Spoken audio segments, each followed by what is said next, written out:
Hello, this is Krista Brown coming from the Criminal Justice Academy on Simpson Road, 501 Simpson Road. And I'm here with the director of the program, Guy Samuelson. Yeah. And we just want to give you a taste of what's in your backyard. And I'm just going to dive right in. What is the function of the Criminal Justice Academy? Well, in the state of Florida, we have there's 41 different academies throughout the state of Florida.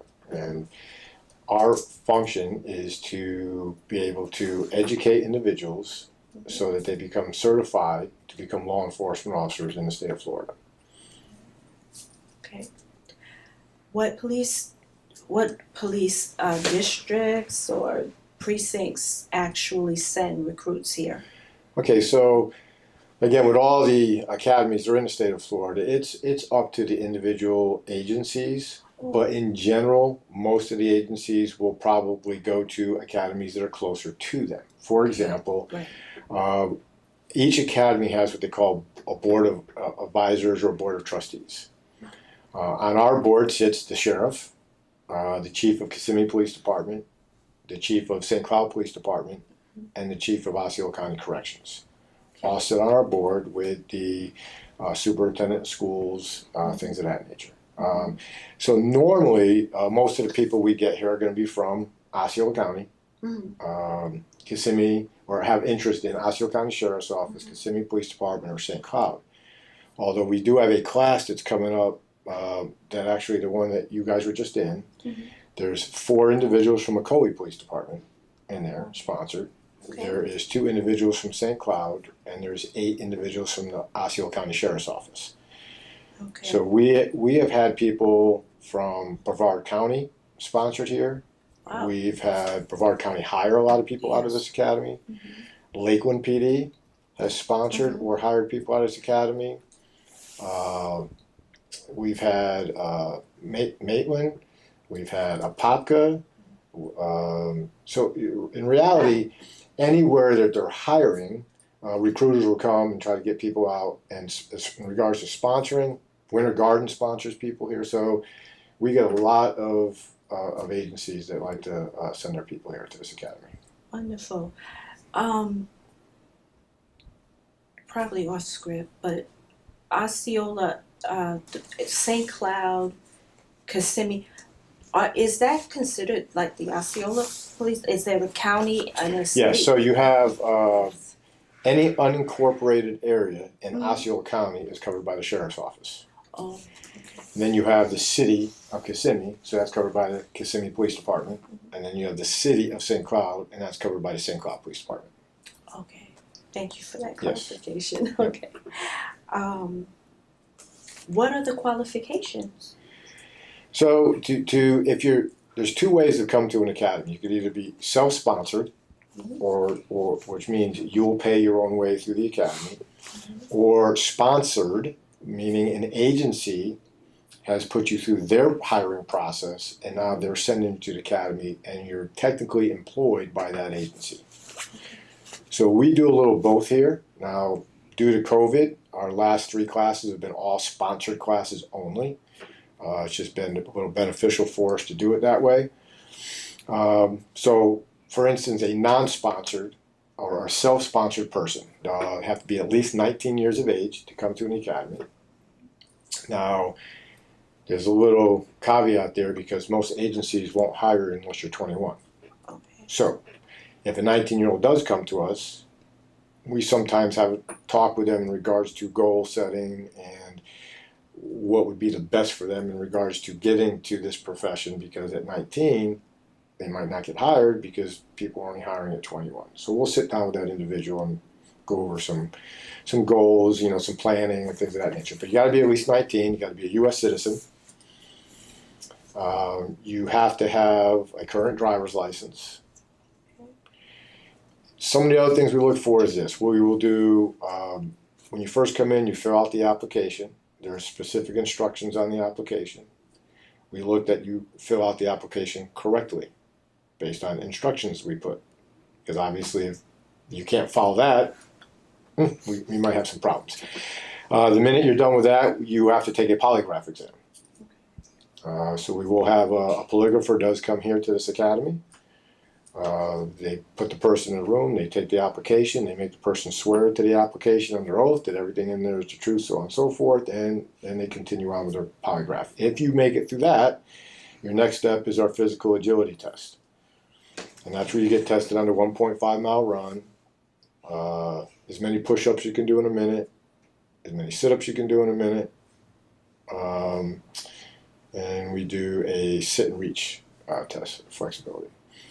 So if you make it through that, then you can now do a background check on you. You got to go do a physical, a medical physical to make sure that you're healthy. Mm-hmm.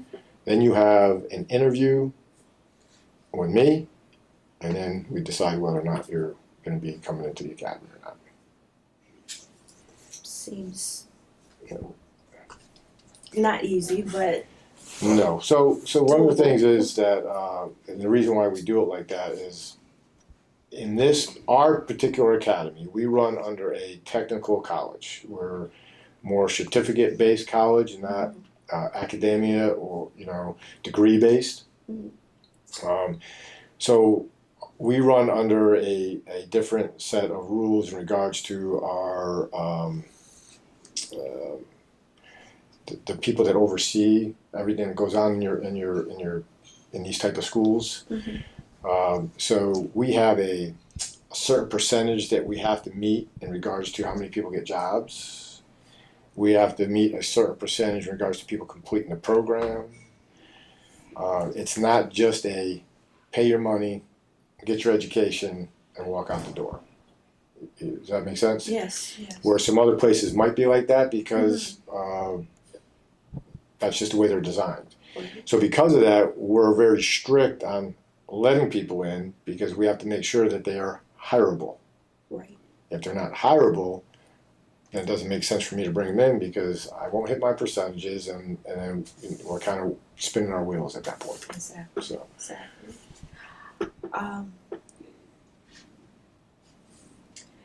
I think I said the qualifications for a candidate.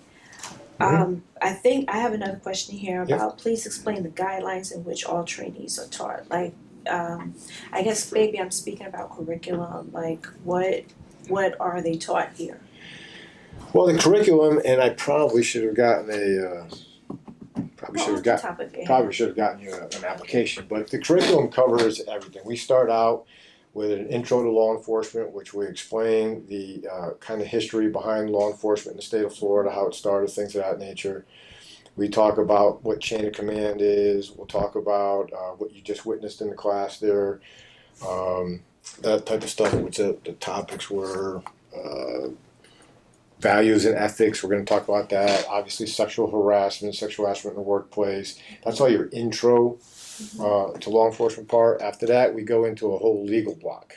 And the legal block is very extensive because it's going to go over all the case law that's out there. That case law a lot of times directs what we do as law enforcement. For example, Graham versus Connor deals with use of force. And that was a case that took place that basically guides us on how we use force. You also Tennessee Gardner. I mean, there's just the Miranda. Mm-hmm. So we study the case law, statutes, things of that nature. So the whole legal block. From the legal block, we'll go into a communication block.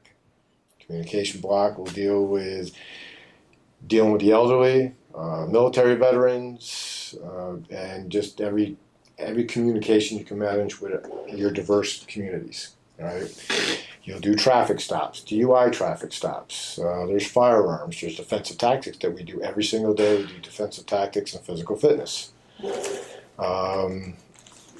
criminal investigations, how to run a criminal investigation. It's 770 hours. It's an extensive program. So the total academy is 770 hours, going 4 10-hour days a week. We finish up in about 5.5 months. Okay. But it covers everything. Right. Covers everything. and then after graduating here, they go to the sponsoring agency. So once they're done here, let's just say that they've passed all their exams, which they have to have an 80 or better on their exams to pass. Okay. If they fail 2 exams, they're put on probation. If they fail a 3rd exam, they're withdrawn. Okay? Mm-hmm. So they have to pass all their exams. Once they pass, they then have to pass the state exam. Mm-hmm. So even though they finished the academy, they still have that state exam they have to pass, which normally we schedule that with them, and we have a whole practice stuff that we do with them and everything before they take it. But again, you have to get an 80 or better on that. That's a 3-hour exam. Once they pass that, then they will start their training program at whatever specific agency if they're hired. Okay. If they're not hired, then they have to get hired to start that. And most of those training programs consist of an orientation phase, which lasts 4 to 6 weeks. And then you start riding with somebody, and you usually have 4 phases of an FTO program, with each phase being at least 4 weeks long. Okay, so it's not an instantaneous thing. They're probably going almost a year before they ever hit the road on their own. Wow. Of training. Okay. A year. Mhm. And then they're 5 months here, 5.5 months. I was saying between here and the agency, you're looking at almost a year of training. Okay. Anywhere between 9 months and a year of training before they're ever hitting the road. Okay. Let me ask you, for let's say a prospective self-sponsored person, Mhm. have you ever seen, or do you have relationships with like someone maybe that's wanting to do FBI, CIA, Homeland Security, not necessarily police force? Right. Sometimes they come to Yeah. us and they say their goal Yes. is down the road to move into a federal job and things of that nature. And so again, we'll sit down with them and come up with a game plan. Okay. This is a way you can start. You don't have to actually start in law enforcement a lot of times to go into those, the FBI, DEA, Secret Service. But those are always going to require a 4-year degree and usually a Right. specialization in something. Okay. So one of the things that we like to tell a lot of our potential recruits is if you start in law enforcement, most agencies out there have educational incentives for you, meaning Mm-hmm. if you go to school, they will reimburse a certain amount of your tuition back to you as long as you're passing classes. Right. Because they're always obviously want us to better ourselves while we're working. So we'll sit down and say, maybe you'll start in law enforcement, work towards getting your degree if you don't have it, and let the agency pay for that degree, Mm-hmm. and then maybe get into if you want to be an investigator, move towards that line of work. There is an age thing that you have to worry about, because again, to go into the federal jobs, you have to apply prior to your 38th birthday on most of them. So there's a timeline, Okay. but you can work towards getting to that, and obviously serve your local communities first. So it's an option that they have. Right. How can the community partner with your facility? Is there like a need to really maybe like a middle school, upper middle school, into high school, to be speaking to young people about a career in law enforcement? Well, of course there is. I mean, there's one of the best ways actually to get out there and recruit is to start with your younger individuals to get them interested in that. Mm-hmm. Now, obviously, the issue that we do have is because you have to be at least 19, to start at this academy, Right. and nobody's hiring unless they're 21. There's kind of like that little gap in between high school. What do we do? So we have a lot of people come out of high school, maybe 18, going on 19, but they're not sure what to do. So a lot of times we'll get some of those individuals to come in and ask, and again, we'll sit down and say, okay, this is what I want you to do. I want you to go over to Valencia. I want you to get at least your AA. By the time you get your AA, you're 20 or 21 years old. Then you come back to us, and we get you in an agency. Then the agency will pay for the rest of, Right. and we'll get them on that career path. Mm-hmm. But obviously, if we get into the middle schools and or the high schools, middle school is probably better, and we could speak to them in regards to working in this profession, why it's important to work in this profession. Obviously, that's going to help us down the road in regards to recruiting, because again, agencies are doing it. If we're doing it, because the way we have you could be sponsored or self-sponsor. Mm-hmm. You know, there's an avenue there. Right. So, you know, I've done over the years, been invited to a lot of career days at some of the schools. Right. And, you know, we have a lot of people that come up to our booth, you know, come up and ask. And usually we put ourselves right near the sheriff's office, or if it's the city police department doing it, we'll go near them. Or St. Cloud, because obviously we all have to work together. Because they have to come to me first before they even go to those other places. Right. Right. Yeah, but I think there'd be I would like to get into schools more. Right. You know, get to the different community things more and talk to kids that way, or at least the community members who can talk to their kids, or definitely would like to get more involved academy-wise with the communities, because I think being that we've always been part of a school, you know, the agencies kind of do their recruiting thing, and we really haven't done much ourselves. Right. I've put myself out there, but I would definitely like to do more on that respect, just so people know we're here, because we've been more word of mouth than anything else over the years. Yes. Because a lot of people will say, "Man, I didn't even know you guys were there." Right. You know, that type of thing. So Right. the school's done a great job. They've done you know, they have a new person here that works with their social media. So they've had us out there now. This Osceola Technical College, they've had us out there. Our recent graduation, we just had out on the page, and so on and so forth. So they're doing a great job, and we're trying to get out there more, and definitely working with the community. We push our cadets to always do community, some project, something. Right. So for years, we've had people getting their hair cut with the St. Baldrick's event down in Kissimmee. We've been involved with that. You know, meals on anything. So if there's something coming up, we try to get involved with it. Right. Well, how can the community dispel misconceptions that they may have about the police? I think one of the easiest ways or the best ways to do it is have us come out when you have your meetings. You know, I know you do your block meetings, so you'll have people from the sheriff's office, but in regards to maybe wanting to pursue a career, your best people might be the ones that are in the academy here to come out and talk to you, or talk to the people and say, this is how the academy works. This is what we do. This is what we teach. This is what our goal is. This is what our mindset is. We might dispel things right from there, because maybe they're not understanding what we're actually trying to teach and show and do, things of that nature. Right. So that could be something. Right. And encourage people. I mean, you see a lot of people, I don't want to do that. Well, why don't you want to do it, you know? Right. What can we do to fix that? Right. How can we get you to want to do this? Right. There used to be a call for, not so much call, but a lot of people invested time in getting technical training, certificates and so forth. It was just to make them a more well-rounded, versatile person. I mean, if you could get work in that field, great. But the more, I guess, education you have, the more open you are to new experiences. And if opportunities do land your way, you have a certificate to say, hey, well, I've had some exposure to this or training in this. So for the person that wants to do the self-sponsor, how much is it? Everything, you know, your uniform, so registration or tuition, your uniforms, books, everything involved, total out the door ranges somewhere between 4,000 to 4,500 tops. Okay. And that's everything.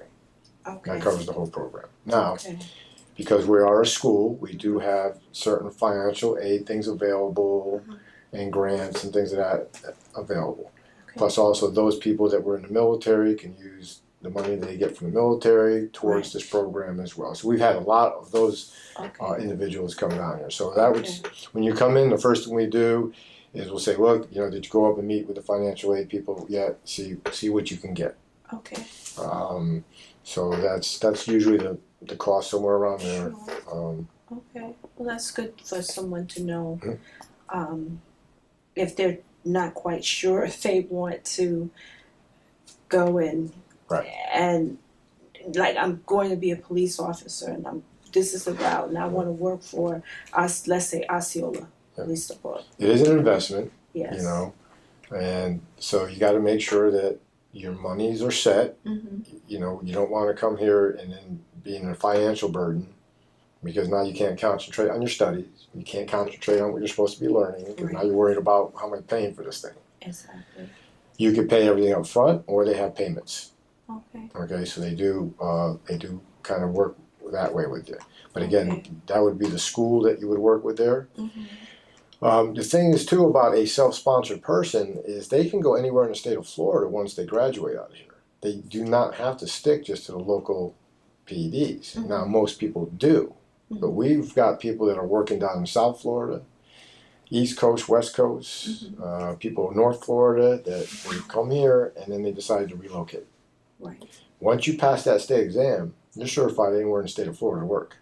Oh, okay. So if you want to be a self-sponsor and keep your avenues open as far as where you go, you can do that. Exactly. Okay. Just right now, we're not doing any of those classes. Okay. We're doing all sponsored classes right now. So. Well, I want to just talk about the political climate right now and the call for defunding the police, and I wanted to just get your take on that whole conversation. I mean, obviously, defunding the police, you don't support that, but are there merits to some of this rhetoric that we're hearing? What do you think? So, you know, I think when people are yelling for defunding the police, again, that's based on emotion and it's based on a frustration, and you know, and I don't think they quite understand what they're actually asking. You know, law enforcement, for example, you saw that that kind of sample survey that we put out, and a lot of the answers coming back would be more training, more training, more training, more training. Training costs money. So if you defund a police department or you take money away from a police department, they can't do more training. Because training, it costs money to train. Equipment, you know, sometimes they'll say, well, better equipment if they had this, if they had this. Okay, well, that costs money as well. So again, if you're taking money from me, I can't give them better equipment. If we want to look at law enforcement as a profession, so we want them better educated, we want them more educated, we want more training, more certifications, more of this, more of that. So these people are going out and get this, they want something back for it. Now, I know it's public service work, so obviously it's never going to be really highly paid. But if you're not paying them what they're worth for all this training and stuff they're getting out there, then they're not going to want to do this profession. And that's the hardest part sometimes, getting really good qualified people, is because they're like, well, I can do this, but I can do this and make more money, and nobody's going to shoot at me, or, you know, scream at me, or tell me they want to take money away from me. Most agencies' budgets, 75% of the budgets are salary based, or things of that nature. So if I can't give these people, if the agencies can't go out there and say, hey, look, here's what I'm going to pay you guys, and this is the insurance I'm going to give you, and how am I going to get it? So again, defunding the police or taking money is going to only have a reverse impact, in my belief, a reverse impact in regards to what they're asking for it to do. Exactly. I get the whole thing of coming up with different units or different organizations, I guess, like a social services type unit that will go out and handle the mentally challenged calls and those people that are having those issues. I get it, you know. We do take courses in that. We are trained on how to deal with individuals, but we're not, you know, we don't have the degrees in it and things of that nature.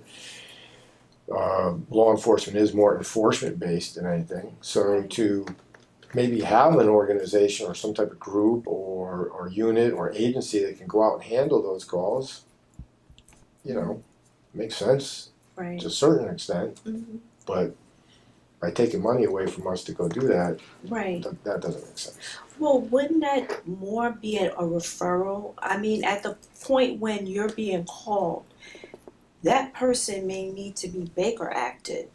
I mean, because they're violent. Could be, and a lot of times, we might get a call like that where the violence hasn't happened yet. Okay. Okay, or we don't know. The call is that they're not violent, Mm-hmm. but an individual under that type of circumstances can become violent very quickly. Right. So it does become dangerous to an individual that might be responding that is more of a social worker Mm-hmm. and doesn't have any other background to protect themselves. Exactly. So it might have to be a tandem thing, like we do with DCF right now. Right. If we get some type of child custody or something like that, we respond usually with DCF. Oh, okay. So it might have to be a joint thing. And if it's something where this individual can handle and deal with, we step off to the back. Mm-hmm. And if something that we have to pull back, that person back and move forward, and maybe we can do that instead of help one another. So I think a lot of it, again, a lot of these things that are coming out and being said and asked and requested are emotionally based responses, right? People are not thinking rationally. Right. Right. Because to defund or drop numbers down, you look at some of these cities now, they're having problems. They're having problems actually taking calls of the general public because they don't have the manpower now. Right. Because money's been taken from them. Well, how would you say, to go along with the rhetoric for defunding the police, what would you want people to know at the Criminal Justice Academy? What is the three things you stress in the performance of their job? Like what when they come out of here, what are you responsible to make sure every recruit knows? Okay, so I think one of the biggest things that we push here, obviously we have the curriculum we have to go by. Mm-hmm. Now, according to the Florida Department of Law Enforcement, I have to teach that 770 hours. I can't divert from it or change it, but I can add to it. Okay. All right, so we do try to add to it a little bit in regards to one of the biggest premises I have here. This is a profession. And as such, we need to be taught and act like professionals. And there's all different characteristics that go into being a professional. And as long as we make sure that we do that, meaning treating everybody with dignity and respect. You heard Walter Melton talk about treating people as if it was like your family. If your family was making that call and the officer was responding, how would you want that officer to talk to your family? I just recently did a couple of classes. St. Cloud Police Department had called me in to come in and teach bias in policing. All right, and we talked about implicit bias and biases that we might have out there. Just understanding the fact that, everything you've done in your whole life growing up, all the way up to the point you're a police officer, Mm-hmm. will basically have an impact on how you act towards other people. And sometimes you might have an implicit bias, something that's in the background that you might not even realize you have. Mm-hmm. So we just got to realize it might be there. Mm-hmm. But if we act professionally all the time, treating everybody with dignity and respect, taking the moment or a few moments to talk to people, speak to people. Listen, there's going to be people that will never listen to us. There's people that just don't like us. Why? Because they're committing crimes, and we go after people who commit crimes, right? You're always going to have that. But in reality, most of the calls we go to are usually nonviolent type calls, and they're people that have some type of problem. And our job is to help alleviate that problem somehow. So, and just over communication, I think we're doing the right things. When I look at the curriculum, and the FDLE right now is in the process right now of revamping a lot of their curriculum just to get more of this other stuff in there, the bias in policing and all that. They're trying to get ahead of the game, and they're always like that. They have people that purposely work towards that. The agencies, when you look at their policies and their procedures, so many people talk about change, but I've been doing this for 35 years, and I've seen the change that has taken place all the time. Now, sometimes we're very reactive in it. Something has to happen, and we go, oh, but we're doing it. And, we do also try to get ahead of the game and change. So things are out there. Mm-hmm. Again, though, cost-wise and so on and so forth, training-wise, when you look at hands-on training, for instance, the average nationally per agency is 48 hours a year that they practice hands-on stuff. Oh. 48 hours a year. 4 to 8 hours a year. That's what they're giving these guys. Oh. So unless the guys are out doing stuff on their own, things of that nature. So again, the funding? No, maybe we need more money. Somehow figure out to give them more training, hands-on, how to control people, things of that nature. Because 4 to 8 hours a year is not really going to cut it.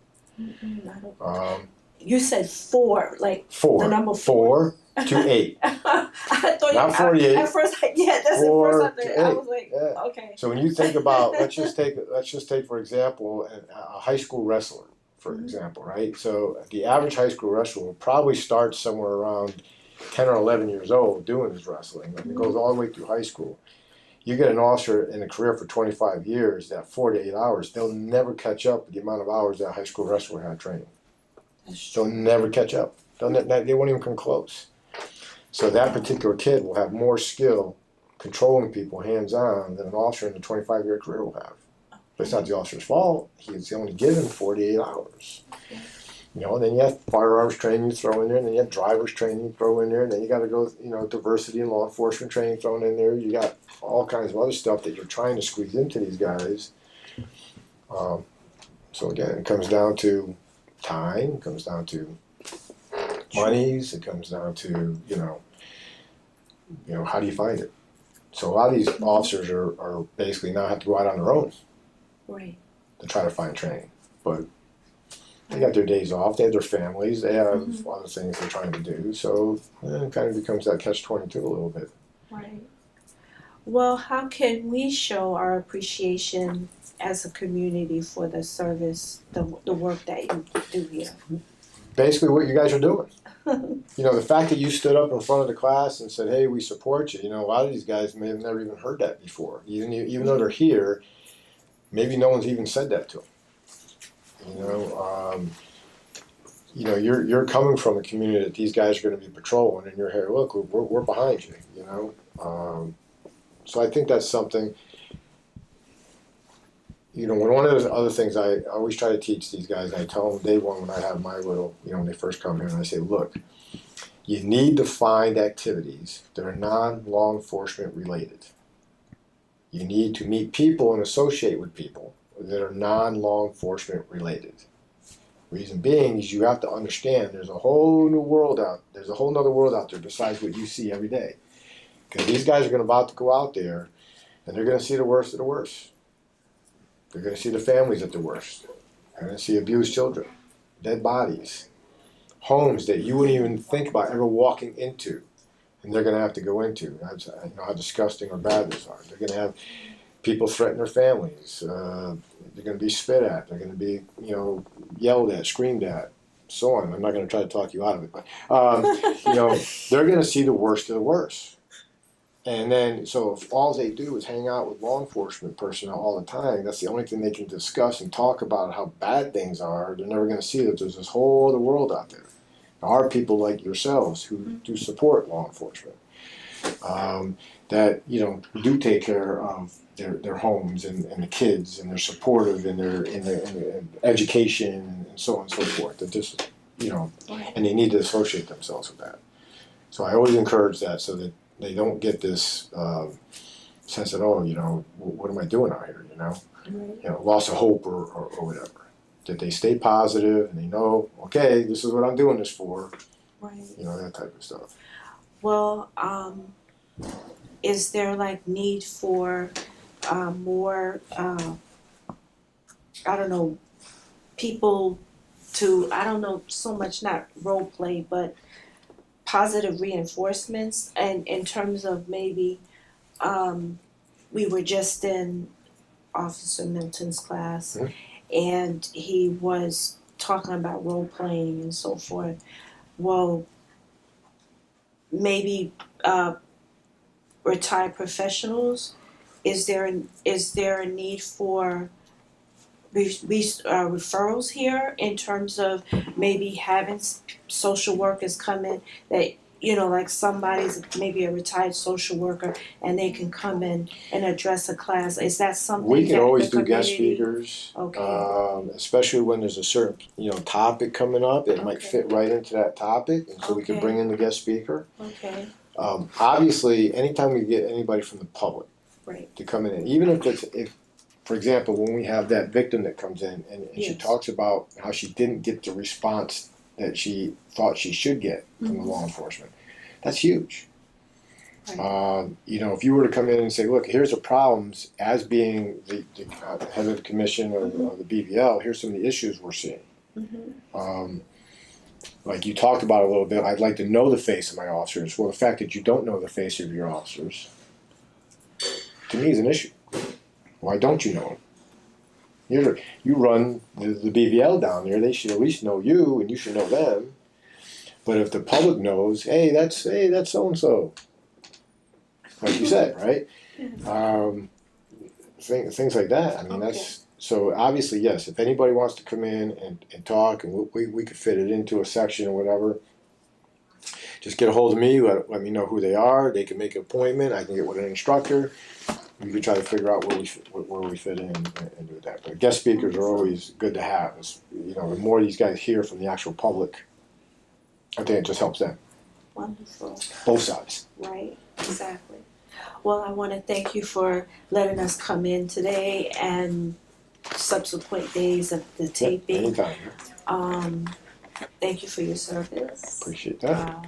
And any way that we can partner and help.